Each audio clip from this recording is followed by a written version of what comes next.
بسم اللہ الرحمن الرحیم. ہم پڑھ رہے ہیں سائبر تھریٹس کو، اور جو نیکسٹ ان دا لائن ہے وہ ہے انسائڈر. انسائڈر تھریٹ ہے بیسیکلی. تو اس سے پہلے انسائڈر کیا ہے اس کی ایک ڈیفینیشن آپ کو یہ اسکرین پہ نظر آ رہی ہے. Any person with authorize access to any organizational resource to include personnel facilities information equipment network اور system is insider. Simple words میں جو بھی کسی آرگنائزیشن کا امپلائی ہے یا جس کو وہ ایکسیس دی ہوئی ہے یا اس کا کانٹریکٹر ہے یا جو وہاں پہ جس کو کسی بھی کیپیسٹی میں اس آرگنائزیشن نے اندر آنے کی اجازت دی ہوئی ہے یا اس کو کچھ ایکسیس دی ہوئی ہے کسی کام کرنے کے لیے، تو وہ ایک انسائڈر کی کیٹیگری میں فال کرتا ہے. تو انسائڈر تھریٹ کیا ہوتا ہے؟ In this threat an insider will use his or her authorized access، یعنی وہ اپنی جو بھی اس کو ایکسیس حاصل ہے to do a harm to the security of organization operation and assets, individuals, other organizations and the nation. یعنی یہ اتنے بڑا امپیکٹ ہے insider.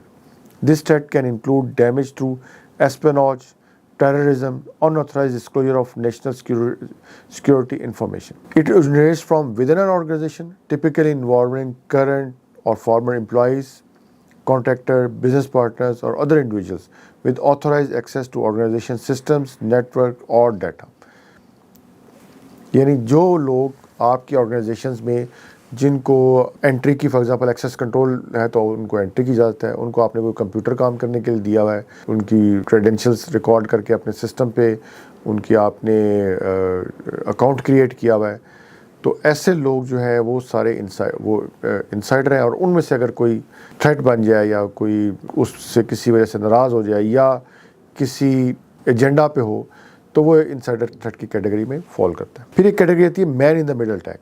Main in the middle attack is a cyber attack where the attacker secretly relays and possibly alters the communication between two parties who believe that they are directly communicating. میں اگر کسی دوسرے شخص سے بات کر رہا ہوں تو میں یہی سمجھ رہا ہوں کہ میری فون کال ہے فار ایگزامپل، کہ میری کال سیف ہے اور کوئی دوسرا بندہ اس کو نہیں سن رہا، لیکن اگر کوئی تیسرا بندہ اس کو بیچ میں بیٹھ کے انٹرپٹ کر رہا ہے تو وہ مین ان دا مڈل اٹیک ہے. وہ ایوز ڈراپ کر رہا ہے، وہ آپ کی کال کو سن رہا ہے. تو اس طرح کے جو اٹیک ہے اس کیٹیگری کے اٹیکس کو مین ان دا مڈل اٹیک کہتے ہیں. پھر آ جاتے ہیں زیرو ڈے ایکسپلائٹس کی طرف.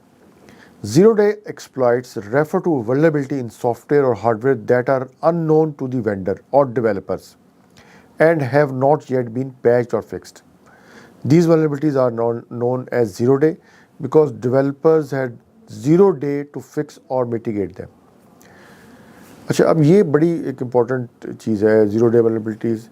اگر ڈیولپر نے کوئی چیز ڈیولپ کرتے ہوئے اس سے کچھ رہ گیا، اس وقت وہ اس کو آئیڈینٹیفائی بھی نہیں ہوا، کسی اور تھرڈ پرسن نے یا اس طرح کے کوئی گروپس بنے ہوئے ہیں انہوں نے وہ آئیڈینٹیفائی کر دی اور پبلش کر دی کہ یہ ولنریبلٹی ہے.